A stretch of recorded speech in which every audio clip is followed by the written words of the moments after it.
Radiant team. Hello, everybody, and welcome back into the Captain's Draft 3.0 presented by Dota Cinema and Moonduck TV. We've got our second series of the day. It is Complexity Gaming going up against Team Spirit in what I believe is the winner's bracket second round in this best of three series. Team Spirit just going up against State Gaming and taking them out in a two-game series, 2-0ing State Gaming. That second game a bit closer than maybe they would have liked, but now they have a very tough task. Complexity Gaming has been playing outstandingly. We saw them yesterday, of course, go up against, I believe, Power Rangers and Digital Chaos in Canada Cup, and Complexity Gaming took them down in a three-game series. So we'll see how they do. Before we do jump into the draft, of course, we're here on Moonduck TV. My name is Mont. Joining me today is Pitmuckle doing observing its stats. Or rather, just observing, no stats today for him. We do have Draskell, of course, doing co-casting, and a special guest is going to be joining us today. Hello, Zahuri. How are you, sir? You're a special guest. You really are. You should.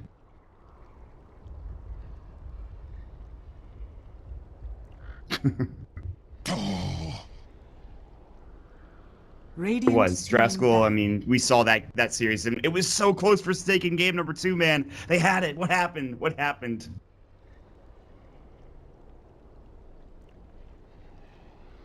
Yes.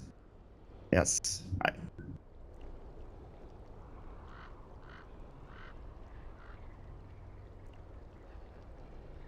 I don't think people in stream heard this story. It's not a great one, but I'll tell it very quickly in comparison. Let's just say my team was down 6k gold. We're going to smoke and win our third fight in a row to get back into the game, and our Earthshaker went AFK, paused the game, and said I couldn't play. I couldn't play. And so our Earthshaker didn't get off his ultimate, and so we died. So that was the story in a nutshell in about 5 seconds.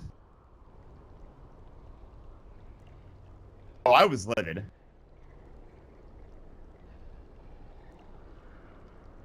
Yes. I mean, we were all like, it was super positive. We had won a couple of fights. I was super excited about the future of that game. And then the Earthshaker just stands right there. And I'm like, what are you doing?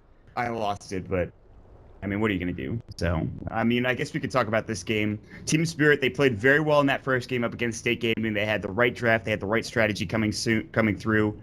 And Team Spirit now will start things off with a Dazzle, Shadow Shaman, and Complexity will pick up the Wraith King on their side. I'm very excited to see how Complexity play because Swindle has been playing amazingly. Draskell has been playing so damn well.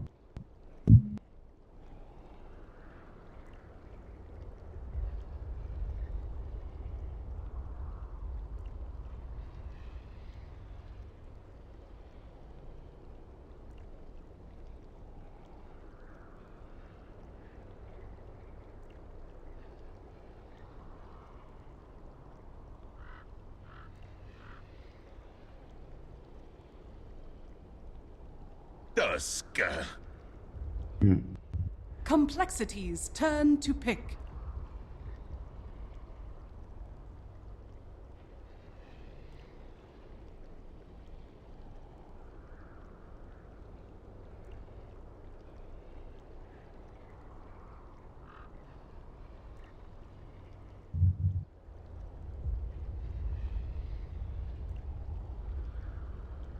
Right.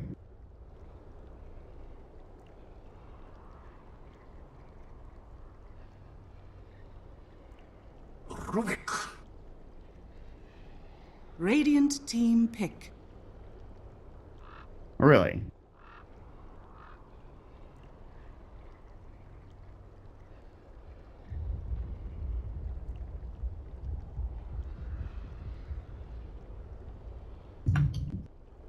Sand King. Radiant team pick.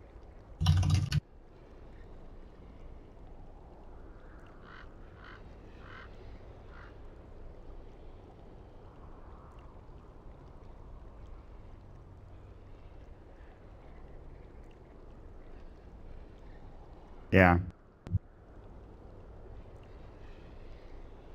Storm Spirit. Complexity's turn to pick. Yeah.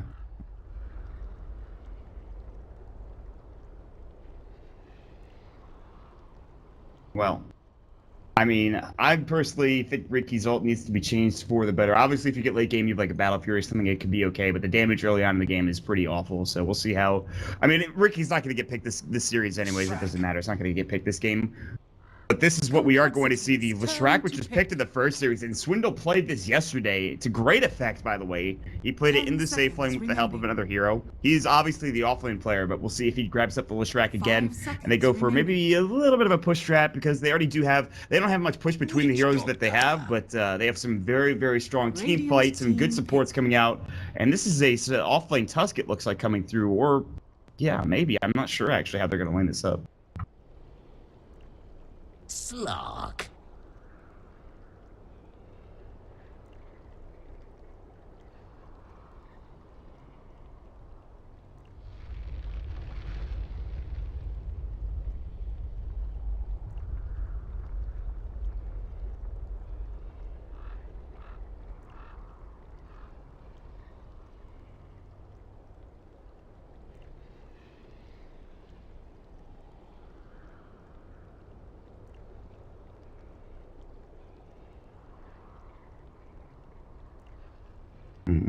Yeah.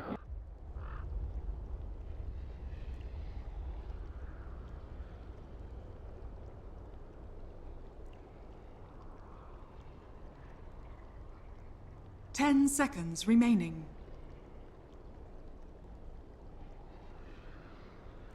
Things rolling early. Yeah, I think they'll have a pretty long window on the side of complexity, though, where this Wraith King will be really strong. I have a feeling Chesty's going to get some decent farm. And you make sure your mic Oh is my lord, are they going to go in-game for the as level well. 1 Roche? Uh-oh. Is this going to actually happen? They smoked up, they're heading into the pit. This is it, complexity. It wouldn't be Captain's Draft without something silly happening. They're going to pop a Oh key my and they are God. going to level 1 Roche. Look That at the is text plays, disgusting. too. Everyone, good luck, have fun. Oh, let's distract them with words. Are they going to be able to do it, though? I'm not sure that they're going to have time to do this. Looks like Spirit are well on their way. You can do it. It's just a matter of if Team Spirit know. If they Yes, don't I mean, know, they they know. don't That scout way. the Go pit. Black, Go Black is about to walk into the pit. There is an entire observer ward here. It's half health now. They need at least another minute to finish this off. This is so close. They have no idea. Team Spirit are like, where are complexity right now? Will they walk in? That's the scariest possibility here for complexity. 30 seconds. Yeah, Tusk Wraith King is really good for this. Oh The god, sigil they're plus gonna the take it. Vampiric Aura. They're gonna take it. I think they're going to get Oh it. my lord, they're going to get it. Holy Spirit crap, are kind of scared Vasco. here. It's not really even worth contesting though if you're Spirit. Look at their level 1. Their level 1 sucks. They have a Slark, It's true. they have Storm, and Shadow Shaman. Like, Dazzle doesn't even have Grave and a heal. Like, what is he gonna do? Realistically, you go in there, you're not even, like, you're probably not even gonna win that fight actually, especially 4v5 since the Sand King was MIA. And everyone's level 2 now. Yeah. Wow. The Roshan is a very nice start, obviously. What they could have done is they could have all left the pit, let Limp get level 5, and then have a level 5 Lesh versus a level 1 Storm. That would have been fun to watch. But either way, it's still a very, very good start for them. Man, look at that graph. That's like 600 net worth, 2,000 experience as soon as the creeps spawn. Stupendous. Yep. It's really the experience that the thing is going to come in most handy here for their team. He'll level up the Split Earth. You can see he's already got the Edict. He got it at He's level 1. gonna We'll hit see him 3 probably on do the the first same. creep, yeah. So he's Yep, there level it 3 is. versus 1. Iceberg is going to get zoned out. They even hit the Split Earth. Are they going to go for the Edict? He might as well. He could just be super aggressive. There's going to be the Remnant coming out, and Iceberg is going to have to chew through one of these tangles already. He gets a South Fairy to him as well.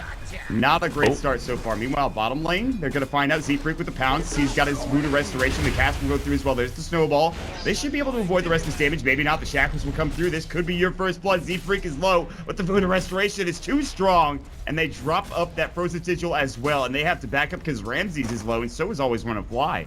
And so they keep Z-Freak alive. That sigil That's- is sick, man. Yeah, that sigil actually saved them. Otherwise, he was a goner. So, Yep. Slark, a notoriously weak laner for most of the early game. It's not until you get level 6, 7, even some people would argue it's more like 10 or 11 where the hero really starts to come online because he's not very good at trading until he has Essence Shift, and his damage output in the way of Dark Pact also hurts you. So it's not the best hero for lanes. The only reason I was skeptical of the pick in the first place is just because of that, but given the fact that it's a 2-1-2 and they'll be able to defensively tri-lane for Team Spirit, I think it will actually work out fine for them. And we mentioned that Complexity is the team who also has to have the better laning phase and the better start, so they need to keep a strong hold on this early game. They're getting last hits for Chessie now. He's got 4. He has a full creep wave with him now. Meanwhile, Afterlife, the offline Sand King, will pick up his early boots down bottom lane. It looks like Swindle might get caught. No, they won't go for the Shackles. They're not in range. Z-Freak is rotated back towards that mid lane. Meanwhile, top rune spot, Burrow Strike. They get the haste rune for Afterlife. Nicely done. And so he'll just steal that. So the off-lane dual lane of the brothers, Swindle and Z-Freak, they've done this a lot. Let's see if it continues to be success, as Swindle has to be a little bit careful. But here comes the backside. Split Earth will miss, and they could have waited for a telekinesis. Meanwhile, bottom lane, they will go ahead and snowball out. Swindle will try to make his way out. The pounce went through, but he'll stay alive, and he'll be up and ready to go. You know, this Aegis is going to act as a nice regen rune, too, for Limp. Pretty big for Lesh at this stage in the game. He can either suicide or just let it wear off. Yeah, if he times it right, it's going to be really nice. He's got 2 minutes left. You can abuse it a lot. I mean, the thing is, Iceberg has managed still to get level 4, so it's not like the lane is completely dominated by any stretch, and I think his skill build is also a big reason for that. And normally you would level Lightning in the 1v1 just to be more dominant in lane, but I think he realizes they need to actually have some pushing power, because the rest of their team can't kill towers worth shit. Like, they're all crappy at hitting buildings, so they need at least one hero who's going to be able to hit down towers, because they need that map control. So Limp is not really doing as well in lane as he could if he went the Lightning build, but he'll need that pushing power instead. Yeah, the only thing Shackles. Z-Freak's going to get caught out. There's the Shadow Wave. They're going to try to get him out of there. They have a pounce up and ready to go, but Ramses might have to use it defensively to just jump himself out. The Cask going to bounce through. It'll bounce twice. It'll bounce 3 times. The 4th, and that'll be your first blood. That Cask. The Coconut coming in, and they get the Ice Shard block. Godblock in the trouble. Catapult. He's got Ether Shock, the Catapult just blocking him in, but they do have the range to bring him down with Z-Freak getting a double kill. What a Coconut, and what an Ice Shard's coming out from Complexity. Beautifully done. That's brilliant. That's the opposite of, that's like Cardi's alternate reality twin. Mid, diving, Iceberg in trouble. Limp still has that Aegis, but Tiffy's going to come through. Always want to fly, jumps in. He's got the Grave. They're going to bottle him up as well after coming back from base, and Iceberg will start to regen back up to full. Well, this is definitely the start that Complexity we're looking for. Getting the first blood double kill bottom lane. Doesn't even matter that it's the Witch Doctor getting the kills, it's more just they're punishing the greedy lanes so far. The one matchup we haven't really talked a whole lot about, because there's been a lot of action in other lanes, is the Sand King top, and what Afterlife's going to be able to get here. If he can get a decent blink timing, get Epicenter, Blink Burrow going, it could be a nice way of stopping Complexity's aggressive potential, because they don't have the greatest sustain.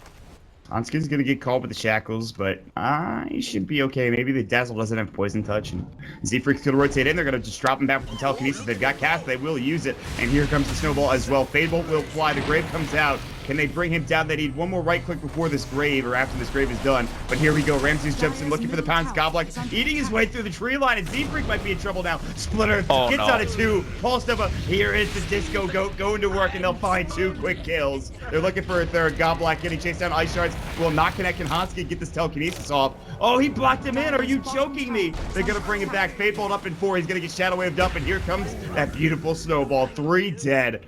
And the Limp's rotation with Leshrac will provide them a couple of kills. It is now 5-0 for Complexity. Wow. Dear God. That stun from Limp was just so fight losing. Like, as soon as that hit on 2 hero storms, not 6, there's absolutely no way they come back from that. I think they just wanted to try to punish the over-aggressiveness of Complexity, just like diving into their woods like that, just trying to defend as best they can, because they know how important it is to buy a little bit of time for the Sand King to get his items. Like the Shadow Shaman needs 6. All these heroes on the side of Team Spirit require some form of space until they're able to come online, and Complexity are just destroying them over it. Yeah, I mean, the only one that really is getting space now is Afterlife. He's picked up a Soul Ring recipe. He's got Tranquil Boots, so that Blink's not going to come out at the right time. At least not as early as maybe you'd anticipate it. Chessie, meanwhile, top lane, second net worth. If you look at the net worth chart and graph, there is a 4,000 almost experience lead for Complexity. Rather, net worth lead and experience lead, I should say. So they have a great start. That's at 5 minutes. It's 6 minutes into the game, guys. It's ridiculous. That's a lot of farm for Complexity. Oh, Limp. So strike. Pulse Nova's gonna go. This could be a huge kill for them. He doesn't have Aegis anymore. Last right click will do the job. And the overload for Iceberg will get it done. Okay. Alright. A kill's a kill, and it's a pretty big one at that. Yeah, this is the this is maybe the one kill that can get him back into the game. The biggest issue with their cores right now is Iceberg and Ramses both desperately need 6.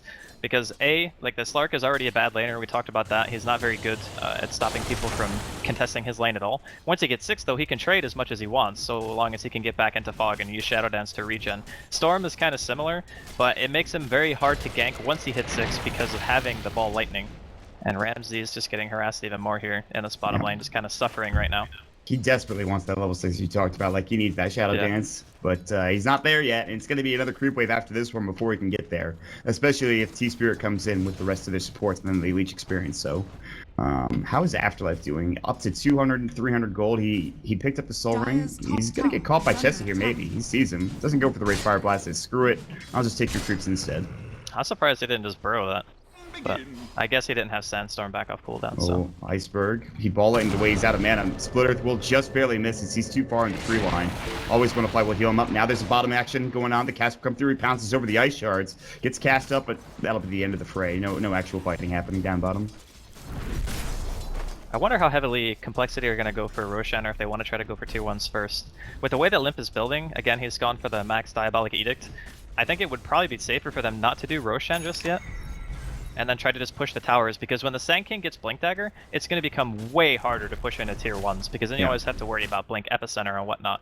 And judging by the amount of farm the Afterlife has right now, it's going to be quite a long time, and I think Complexity should be feeling fairly safe with that information. They could even do what they're doing right now, which is rotating potentially Limp down there once he gets the rune. If they want to go for Rosh, they can. It is a literally 8-minute respawn. It is the closest you can get to a pretty much instant respawn. But they're doing exactly what you talked about, Andy. They're going for this tier 1 tower down bottom lane. It looks like they will take it. And on top of that, they want to fight. Snowball, Godlike walks up for some reason. He's going to get snowballed up. They don't have the Walrus Punch. They do. The Split Earth comes out, and that will be the kill. The Walrus Punch coming through, so they will get a kill. And the tier 1 tower. And if they want to go first, they can try. But here's the rotation from both Afterlife as well as Always Want to Fly. However, there are 4 heroes down bottom. They can't do anything with these heroes right now. Like, Afterlife is going to go for like maybe a Fog, Burrow, Epicenter, but that is such a hard play to make. Oh, actually he doesn't even have Epi skill. Yeah, okay. He's skilled the Sandstorm and Burrow Strike, Yeah, he didn't get it at level 6. Jackals, Swindle, as well as Zephreak might be in trouble. The rest of their team aren't here. Double Burrow Strike coming out. Swindle in trouble. The Snowball away to the creeps, to the neutrals for Swindle. Ball Lightning, they want to fight for the save. All 5 here. Walrus Punch out of Ramsey. He misses the pounce. Ball Lightning again. They will get this kill on a Swindle, it looks like, with 1 Burrow Strike. They'll grab it. Can they get Zephreak is the other question. The answer looks to be yes. He got shafted up, hexed up as well, and that is 2 kills. And T-Spirit, after rotating all 5 heroes, will finally get something done. Yeah, that's really big for them, especially considering the Sand King lived through the entire engagement. So he's 7 now, still opting out of getting Epicenter, probably just going to save it for when he actually has the Blink Dagger. But those kind of kills mean a lot, because every single time you get Complexity off your side of the map, it's more time for Iceberg, it's more time for the Slark especially. And when all those cores live through the engagement, they all get the experience in gold. They don't have to have like any downtime. And now that Ramses is also level 6 with Treads, it doesn't sound like a big progression for him, but oh god, Always Want to Fly. He's been spotted. He auto-attacked, I think accidentally even. That was not the play he wanted to make. Splitter, god, they threw everything at him. He freaking got destroyed. Before he died, though. I think yeah, it's okay. It's at least a little bit going his way. He doesn't have weave yet. He's not level 6, so he's getting there. But I want to ask you guys, because I know Andrew, you definitely played a lot of Han.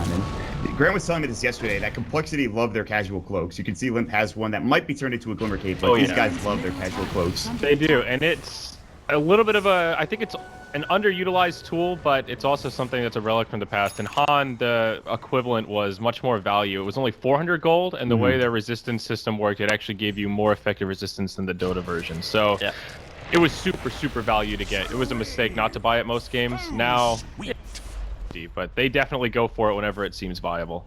They had 4 of them yesterday. They had 2 on the Lone Druid, 1 for himself, 1 for the Bear, and then 2 others in the game as well. So Complexity might go down that route again. There is a decent amount of magic damage on this team, especially with the Sand King coming out. A Cloak will definitely not hurt. It's pretty good. If you use it for like half the game, then sell it back, it's only 250 gold, about a little bit less that you lose. Yeah. Definitely provide that much value and resistance if you're fighting. It used to be even better when it turned into 8th lens, but they just changed that the other, or literally yesterday. But now the Snowball, they're gonna find Iceberg. There's the Death Ward, the Walrus Punch, Split Earth. Great combo of spells coming out to bring him down, and that will be the tier 1 tower falling as well. Radiant's middle tower has fallen. Ooh, Ramses Dire's bottom tower is can't get under it. attack. Yeah, this is still going very well for Complexity, though. The 2 tier 1s that are the most important for them are actually dead. It's only 11 minutes in. They can use that to go kill Roshan if they want. The longer they wait, the closer Afterlife is going to be to his Blink Dagger. He's going to go ahead and eat the reincarnation here from Chessie in the top lane. And also when they were pushing mid, he did cancel Chessie's TP, because they wanted to 5-man. Chessie had just bought his Blink Dagger, and he was going to TP mid and potentially even go for 2 towers, or just try to go for Roshan. Looks like Afterlife is going to pay. That was dirty. They just dropped the Sentry. Chessie stands in Sandstorm. Worth Fire Blast. They just destroy him. Say again, JJ. I can't. You're too quiet. He didn't spell steal anything. That's what JJ said. But I think He's way too much into level 6 for that kill to have gotten him 6. So yeah, maybe he just wasn't paying attention or didn't want Sandstorm because he didn't burrow before he died, right? No, he didn't. He was just sandstorming. Yeah. That's a good call. I mean, Sandstorm's not the worst spell to steal, but you'd like Burrow Strike more than anything else. But either way. All right, 12 minutes in, 9-3. I mean, is this looking as good for Complexity as you thought it would, especially in this early start, Traskell? Or... They're definitely on course. Like, this is a very good position for Complexity, no question about it. It's all going to come down to two things. If Team Spirit can get a good Blink Epicenter off, stop Complexity from getting an objective like Roshan, like a tier 2, like getting that one big teamfight turnaround is how Team Spirit bring themselves into the game. Because Slark and Storm are those kind of carries that they do reach a critical mass. And in this kind of hero pool, with what Complexity have, they do not have the tools to deal with these heroes late game. They don't have the damage, they don't have the proper lockdown for a Storm and a Slark together. So That's they fair. still need to always be very, very cautious of not giving away too much in these fights. And they're doing the right thing. Like, they're going for Roshan right now. They should get it. No real problem with that. And Sand King's 200 gold away from his blink. Yeah, and even though their sieging is a little bit weak, just the Diabolic Edict, they still have a lot of healing in general with the Aura, as well as the Voodoo Restoration, which is now level 2. So they can Deathball pretty effectively here. Now they get another Aegis on one of the best damn Aegis carriers in the game, aside from Storm, old Leshrac there, and I guess he's looking for Bloodstone, first item probably with that point booster. Yeah, I would they assume so. did that yesterday with Swindle, so I would imagine Limp will do the same thing, and Bloodstone's very good on this hero too, so it'll probably pick up the Glimmer Cape after that, which is exactly what Swindle built. He went Bloodstone right into Glimmer Cape right after. Oh, Ramses. Oh, that's the worst hero to run into, actually. The Wraithfire Blast will hit, but he does pounce to the low ground. How far do they want to chase this? He's going to go ahead and Shadow Dance. He's going to make it out. Meanwhile, in the tree line is Afterlife. He's got his point Epicenter finally, but he's the only one up here. And it looks like they do not want to fight. His TP is on cooldown for 36 seconds. They won't find him, but he's going to have to sit in that just dumb spot for a long time. Well, they could potentially fight if they want to go for like a big blink epi. Like, it just depends. If they decide that it's not worth, and they don't care about their offlane tower that much, and it's not worth the risk of fighting into an Aegis, then they could just go push tier 1. Because they have the Mass Serpent Wards. Yeah, it looks like Gobble's just going to throw them down here. Yeah, they'll try to trade. This tier 1 tower mid is pretty low, and it's a very good tier 1 tower to get, but they will lose their top tier 1 in the end. So that is all the outer towers. That was pretty unlucky, though, all once. things considered for Complexity. Like, the way that Team Spirit played that was really smart. They had Ramses, the only hero on their team with good night vision, sitting off to the side in the woods. That way, just in case a smoke was coming, he would be able to see them before they could blink initiate and actually go on him. And even if he gets stunned, he has Shadow Dance Dark Pact, so it's a very nice play from Spirit. God. Afterlife is sitting in a very precarious spot, but Complexity have no idea that this is happening. They didn't drop an Observer Ward there. There is a Radiant one. Afterlife will walk all the way back around, try to cut the creep wave, I imagine, and defend this tier 2 tower, but it's already dead. That freaking Disco goes to work with Diabolic Edict, dear lord. Alright, they're gonna spend them now. This is pretty much 2 smokes in the course of 2 minutes, right? Yeah. Like, they're just going ham. They really, really want to find something with this. And their Rubik is not really that close to Blink, so their only Blink initiation right now is still Chessie. Which I think it should be fine. It's still kind of hard to catch the Storm, though, and it's a little bit difficult to catch the Slark, but anybody else you should be able to kill. Blink right next to him, you get a stun off. There's a good chance you get either of them, but the ball lightning away can be pretty frustrating. They're not going to head further into the jungle, though. They're going to turn back around, head towards that top lane, and look for Godlike or someone. Okay. For the time being, Complexity are just clearly in the advantage when it comes to map control, because every time they walk anywhere, the rest of Spirit are just like, alright, I'm out. And in that regard, the warding from Team Spirit has actually done a lot of good for them. They're making Complexity waste so much time. Like, they just walked across the map, like, what, 2 or 3 times? Trying to find somebody to kill and just really couldn't get anything out of it at all. Like, killing the towers is okay, but the real test for a team like this is trying to breach the high ground against Sand King, Mass Serpent Wards, and all that. So there's still quite a while before Team Spirit's lineup is fully online and capable, but it is a really good thing for them that their Sand King already has the core that he needs. That means that as long as he doesn't mess up an epicenter or something like that, that they have a very good way of winning a team fight still. Yeah, and this is, of course, going to be... When that team fight happens, Slark will hopefully have another item or something along those lines, because they're really woefully underfarmed. What does the Storm have? He has 1,400 gold, a Soul Ring. He's got a Null Tally as well. Looks like he could go theoretically into Bloodstone. I don't think he'll go Orchid. I think Orchid is like... I mean, it's not bad, but it's going to be so late that I don't feel like it's going to give him what he wants. And Bloodstone is probably the item that's going to transition him better into the late game, so we'll see what he does. He's got choices, but always want to fly. He's going to walk right up to Hanskin. He's going to get telekinesis. There's going to be the Pulse Nova. He graves immediately. The Edict will go, and the Spell Steal will fly. That's a great pick up for Hanskin. Splitter will fly, and Limp will get the kill because of it. He's actually running low on mana, but his Bloodstone is pretty close, and he's got his Aegis still as well. They'll try to take this tier 2 tower. In the meantime, Serpent Ward's dropped at the bottom tier 2. Okay, this is a little bit risky here from Spirit. They have all 5 heroes from Complexity, and they just saw the Muse Mass Serpent Wards, which means that there's one big fight team utility ulti that's down, and that could give Complexity the little boost that they need to actually go try to just high ground this, because Edict is up again, they still have Aegis, and they have Mech on Swindle. Like, that ward usage might have just cost them a Rax. The thing is, they will lose this creep wave, and Ramses did a great job split pushing and actually cutting the creep wave. So there's only this range creep really to help them out at this point. Yeah, but they have Ramses, he's got the Shadow Blade. There's the Bro Stretch. If he's going to get caught, Limp is in trouble as well. He has the Aegis, however, Snowball will fly through. They're in pretty deep. They will pop the Shadow Dance. Swindle will back away. Ball lighting back and looking for testing. Good Grave coming out, which was stolen, by the way, for Hanskin. Rage Fire Blast on Iceberg. Can they bring him down? Telekinesis, another great Grave. This time on the rating side, the Death Ward will go. Chesty in some trouble, but he will stay alive. Death Ward's not doing enough. Ball lighting further away. They'll take the tier 3 tower. It's time to back. Complexity, very happy with what they've just accomplished. It wasn't too bad. I thought they might go all in for that, but I suppose the Sand King still hadn't shown Epicenter. I really thought that could have been an overcommitment from Goblak, but they do defend that very well. Didn't end up losing any heroes for that defense, so good on them. They get the tier 2. They lost their tier 3 middle though, which, I mean, I guess at the end of the day is still a favorable trade for Complexity. Breaking open the racks to be able to harass down, like just getting chip damage on the range racks, things like that, it all adds up over time.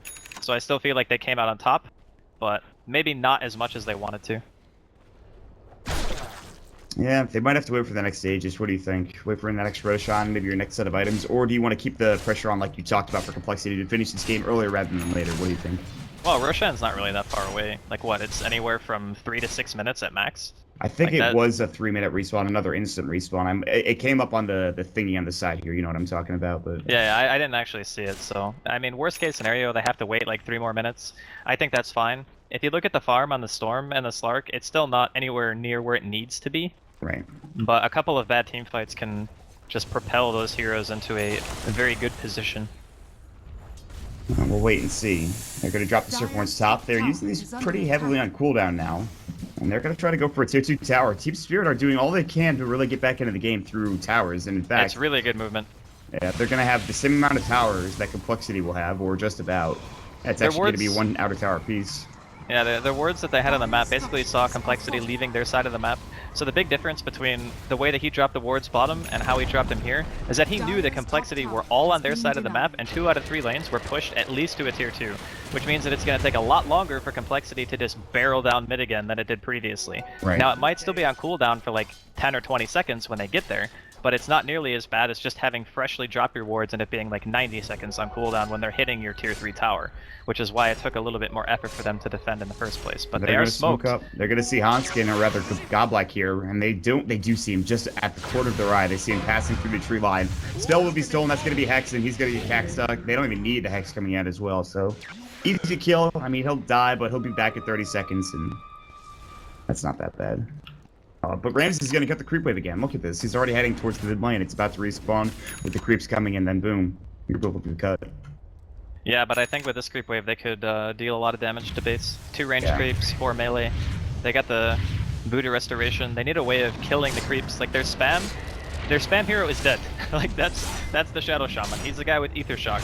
You don't really want to blink Burrow and Sandstorm in a creep wave when you know that there's going to be a sentry down. But he has to do it to kill the creeps. And he'll blink Burrow, and they'll try to take it down. Ball lighting, not nearly enough damage to bring him down as well. And so the creep wave's still there. Ramses cuts the creep wave. Rax is still in trouble. The clip will go. This melee Rax is very important. Team Spirit not looking to maybe defend just yet. Chessie, can he do enough damage here? The Pulse Nova will go. The Hex Up will come out as well. Do they have another Edict? They do. Now Afterlife comes in, Burrow Strike up under Limp, they'll get the racks, the cast will fly through, they'll work on the range racks, and Complexity will get it done and walk away without losing a single hero, or having really to use any big items or spells. That was a really nice smoke from coL. Like, they saw the wards drop, they're like, alright, we want to try to punish this, we know tier 3 is exposed, so the ward usage does end up hurting them a little bit, but I do agree they had to try to do something to be fair from Ramses. Right, Fire Blast, they actually get the force out as he gets forward punch in the air, which is pretty cool. Split Earth, but they get off the grave just in time. That means they're getting channeled, they're going to be under 3!